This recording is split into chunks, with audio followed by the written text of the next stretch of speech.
MP के आदिवासी एकता परिषद द्वारा बुरहानपुर के नेपानगर क्षेत्र के ग्राम चैनपुरा में 33वां आदिवासी सांस्कृतिक एकता महासम्मेलन शुरू हो गया। आज इस सम्मेलन में देश भर के विभिन्न राज्यों के साथ साथ विदेशों से भी आदिवासी समाज के लोग शामिल हो रहे हैं। यहाँ आदिवासी द्वारा बनाए गए विभिन्न सामान की प्रदर्शनी भी लगाई गई है। यहाँ महिला, बच्चे, वृद्ध सभी आदिवासी पहुँच रहे हैं। चैनपुर ग्राम में 1 लाख के करीब आदिवासी समुदाय के लोगों के पहुंचने से यहाँ बहुत भीड़ भाड़ है, लेकिन सारी व्यवस्था भी समाजजनों द्वारा की गई है। सम्मेलन में विभिन्न सामाजिक मुद्दों पर चर्चा की जा रही है। सम्मेलन का मुख्य उद्देश्य जल, जंगल, पहाड़ और पानी के संरक्षण पर मंथन करना है। इसके अतिरिक्त ग्लोबल वार्मिंग और बिगड़ते पर्यावरण जैसी समस्याओं पर भी गहन चर्चा की जाएगी। आयोजन समिति के बिलर सिंह जमरा ने बताया कि महासम्मेलन में राष्ट्रीय पदाधिकारियों ने आयोजन की जानकारी दी। आयोजन समिति के बिलर सिंह जमरा ने बताया कि महासम्मेलन में कई राष्ट्रीय मुद्दों पर विचार विमर्श होगा, जिनमें प्रदूषण और पर्यावरण असंतुलन प्रमुख हैं। उन्होंने कहा कि आज दुनिया में कहीं अतिवर्षा तो कहीं सूखा जैसी स्थितियां प्राकृतिक संतुलन बिगड़ने का परिणाम हैं।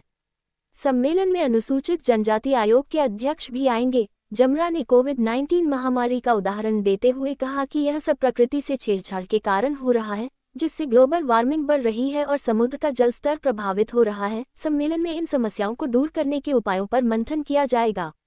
जमरा ने कोविड-19 महामारी का उदाहरण देते हुए कहा कि यह सब प्रकृति से छेड़छाड़ के कारण हो रहा है, जिससे ग्लोबल वार्मिंग बढ़ रही है और समुद्र का जल स्तर प्रभावित हो रहा है। सम्मेलन में इन समस्याओं को दूर करने के उपायों पर मंथन किया जाएगा। साथ ही पहाड़ और नदियों को बचाने की आवश्यकता पर जोर दिया।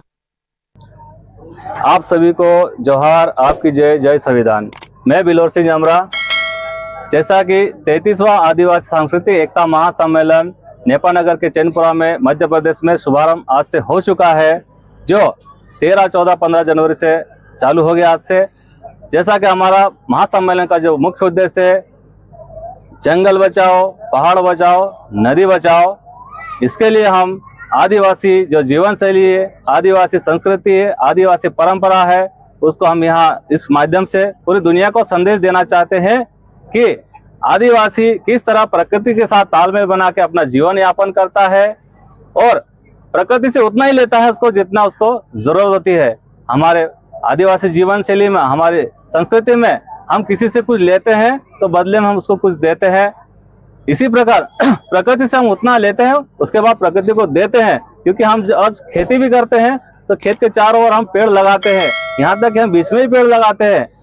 और आज हम हमारे घरों में आके आप देखोगे आदिवासी समाज में, तो हम आधा घर हमारे जानवरों को, गाय, भैंस, बकरी, मुर्गी, कुत्ता, उनको देते हैं आधा स्थान में हम रहते हैं। और कहने का ये अर्थ है कि हम पेड़ पौधे, पशु पक्षी, जीव जंतु के साथ में रहते हैं और प्रकृति का संसाधनों का अनावश्यक दोहन नहीं करते। आज जैसा कि आप देख रहे हैं कि हमारी पूरी दुनिया में पर्यावरण प्रदूषित हो चुका है। भारत में ही देख लीजिए, दिल्ली हो, मुंबई हो, हैदराबाद हो, कोलकाता है, आज हमारे लोग वहाँ स्वच्छ सांस नहीं ले पा रहे हैं। तो कहीं ना कहीं हमने प्रकृति का अंधाधुंध दोहन किया है, हमने जंगलों को काटा है, नदियों को प्रदूषित किया है, पहाड़ों को खोदा है हमने। उसी का परिणाम है कि 2020-21 में कोविड महामारी जैसी हमारे देश में या पूरी दुनिया में महामारी आई, जिसमें लाखों करोड़ों लोग मौत की घाट चले गए, मारे गए। तो कहीं ना कहीं जो प्रकृति से हम गलत व्यवहार कर रहे हैं, उसका जरूरत से ज्यादा दोहन कर रहे हैं, उसी का परिणाम क्या आज भुगतने को मिल रहा है।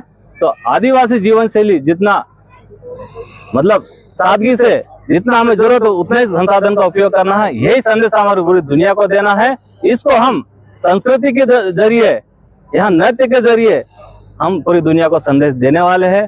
तो आपसे अनुरोध है कि आप भी इस महासम्मेलन में आके जुड़िए और दुनिया को शांति का संदेश देने का हमारा सहयोग करें। सभी को जोहार, जिंदाबाद, जय आदिवासी, आपकी जय।